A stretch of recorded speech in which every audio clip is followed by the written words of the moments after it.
Como não se desesperar com as notícias alarmantes que estão vindo por aí? Né?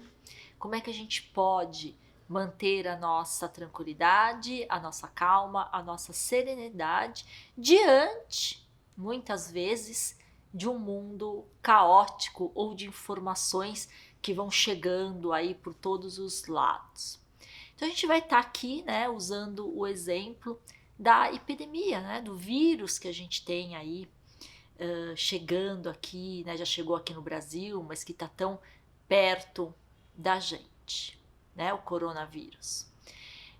Mas eu gostaria que a gente não se fixasse somente na epidemia, no vírus, mas que a gente se fixasse nessa questão de receber a adversidade. Como é que eu mantenho a minha tranquilidade, a minha calma, o meu poder de discernimento diante do que me assola, do que está fora do meu controle. E a primeira questão é justamente essa: a identificação do que está sobre o seu controle e o que não está sobre o seu controle. Então vamos pegar aqui o caso da epidemia, tá? Muitas coisas estão sobre o seu controle. Você pode receber a notícia, verificar qual é o seu tipo de trabalho, quais são os lugares que você anda, o que isso muda no seu dia a dia. Você pode, inclusive, se preparar melhor caso você venha a ficar adoentado, algum familiar seu. Aí entra a questão: isso está sob o seu controle. Se está sob o seu controle, você precisa ficar desesperado, você precisa ficar alarmado, você precisa começar a sair à caça de todas as outras notícias subsequentes? Não. E para isso exige um comandante, alguém firme, alguém forte aqui. Quem você é? Quem é que está comandando essa sequência de notícias, essas adversidades que estão chegando perto de você? O que eu quero dizer com isso? Os seus cuidados serão diferentes dependendo da sua profissão. Os seus cuidados serão diferentes dependendo da faixa etária das pessoas que você convive. Os seus cuidados serão diferentes dependendo da tua agenda. Se você tem uma viagem, se você não tem, qual é teu ritmo de férias ou de trabalho. Portanto, a sua decisão tem que estar em cima de uma estratégia, de algo claro que você vive. Isso te tira do turbilhão da adversidade.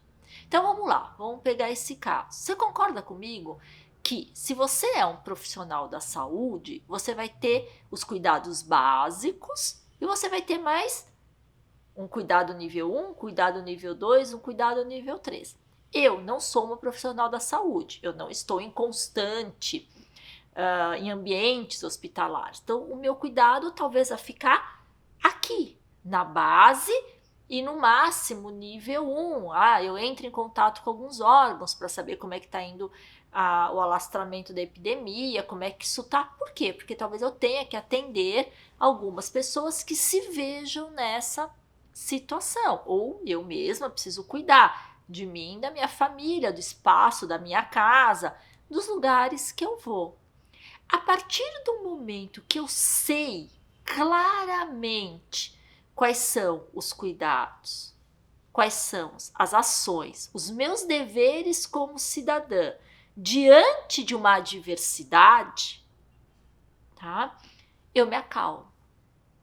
Porque eu tenho uma estratégia, eu tenho uma linha de ação. Agora, se eu saio de manhã só recebendo notícia, a adversidade, a nova enchente que aconteceu em tal lugar, as famílias sem comida, o vírus chegando, eu vou ficando totalmente atolada porque eu não tenho uma estratégia. para lidar com tudo isso. Eu não peguei a notícia e olhei exatamente o que eu posso fazer aqui e agora. Por isso que essa semana até eu estava escutando uma pessoa dizer uma coisa muito interessante sobre isso, que ela estava falando que a questão do coronavírus é uma questão, entre aspas, lógico-filosófica. Porque a nível individual, talvez você seja muito pouco afetado. Talvez aí se você está numa faixa etária que não tem tanto risco, você vai pegar uma gripe, você vai perder alguns dias de trabalho e tal. A nível social, o impacto é muito grande, porque são muitas pessoas infectadas ao mesmo tempo, é uma rede pública de saúde que fica sobrecarregada, são pessoas mais idosas ou pessoas com uma imunidade mais suscetível que podem vir a sofrer. Então, o teu papel como indivíduo de prevenção está aqui. Mas talvez você tenha um papel maior a nível de sociedade. O que eu quero dizer com isso? Eu, Silvia, vou tomar os cuidados aqui básicos. Mas se eu me sentir um pouco indisposta, ou se eu começar a sentir algum sintoma gripal ou viral ou algo assim, sendo ou não uma confirmação do coronavírus, eu vou me recolher em respeito a quê? A uma sociedade que está mais vulnerável do que eu.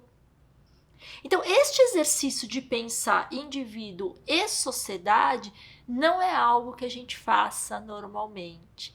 E aí eu fico mais alarmado, porque eu vou me misturando com as notícias da sociedade, eu vou me misturando com a faixa etária, eu vou me misturando comigo e eu perco qual é o meu papel e exatamente o que eu posso fazer. Então a minha dica aqui diante de qualquer adversidade que venha acontecer na sua vida é você pensar essas duas instâncias. Qual é meu papel como indivíduo? Qual é meu papel perante uma sociedade? E o que efetivamente eu posso fazer? E de resto, enfim, de resto não está sobre o nosso controle. Mas eu vou fazer muito bem o que está. E eu te espero lá no Insta pra gente fazer uma meditação para aumentar a nossa imunidade. Nessa hora, tudo vale a pena. Um grande abraço.